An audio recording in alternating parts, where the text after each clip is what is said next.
Dans la guerre impitoyable de la grande distribution en France, on pense souvent aux stratégies de volume de Leclerc ou à l'internationalisation de Carrefour. Pourtant, un acteur résiste et continue de gagner du terrain en jouant une partition radicalement différente. Son arme ?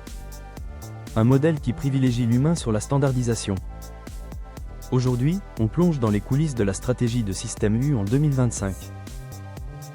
Comment cette coopérative d'indépendants parvient-elle à concilier proximité et performance économique face aux géants du secteur? Analyse d'un succès, autrement. Pour comprendre la résilience de Système U, il faut d'abord casser une idée reçue. Ce n'est pas un groupe intégré classique, dirigé depuis une tour parisienne. C'est une coopérative. Concrètement, chaque magasin appartient à un associé, un entrepreneur indépendant qui investit ses propres fonds. Cette singularité change tout, elle offre une agilité décisionnelle redoutable.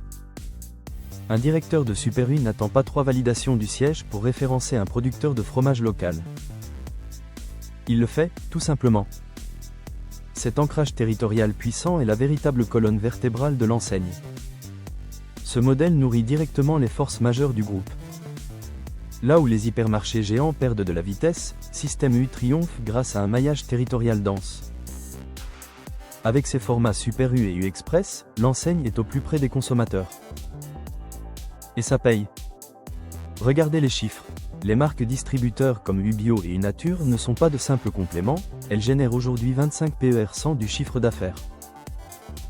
L'image prix-qualité est devenue un atout maître, répondant parfaitement à cette conso responsable, que les Français plébiscitent. Mais attention, tout n'est pas rose. Le talon d'Achille du groupe, c'est le digital. En 2025, l'expérience e-commerce accuse encore un retard notable face à la fluidité d'un Amazon ou à la puissance de feu du Drive Leclerc. De plus, le parc de magasins possède encore de très grandes surfaces, les Hyper U, qui souffrent de la désaffection des clients pour les courses corvées de 3 heures. Adapter ces géants de béton est un défi coûteux et complexe. Le contexte externe n'aide pas. La menace principale reste l'inflation et la guerre des prix féroces imposée par les discounters comme Lidl ou Aldi. Ajoutez à cela une avalanche de nouvelles réglementations environnementales et logistiques qui font exploser les coûts de fonctionnement, et vous comprenez que la marge de manœuvre est étroite. Système U doit investir massivement pour se mettre aux normes, tout en gardant des prix bas. Une équation difficile. Alors, comment Système U contre-attaque ? La stratégie 2025 repose sur 2 piliers, la modernisation et l'humain. Côté client, la carte U a été transformée en véritable bouclier anti-inflation, offrant des remises ciblées pour fidéliser sans détruire la marge.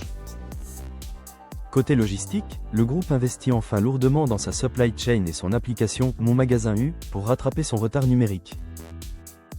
Mais le vrai pari est sur le capital humain.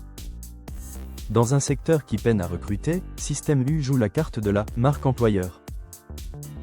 Avec son programme de formation Force U et une ambiance de travail souvent jugée plus familiale que chez les concurrents intégrés, l'enseigne tente de séduire et retenir les talents clés, débouchés aux experts logistiques. En résumé, Système U joue en 2025 un numéro d'équilibriste fascinant. L'enseigne doit réussir son grand écart, conserver son âme de commerçant de proximité, sa plus grande force, tout en adoptant les standards technologiques des géants du web. Si le groupe parvient à combler son retard digital sans renier son ADN local, il ne se contentera pas de survivre, il restera l'alternative indispensable aux mastodontes du secteur. Être commerçant autrement, c'est bien, mais être commerçant performant et connecté, c'est encore mieux pour l'avenir.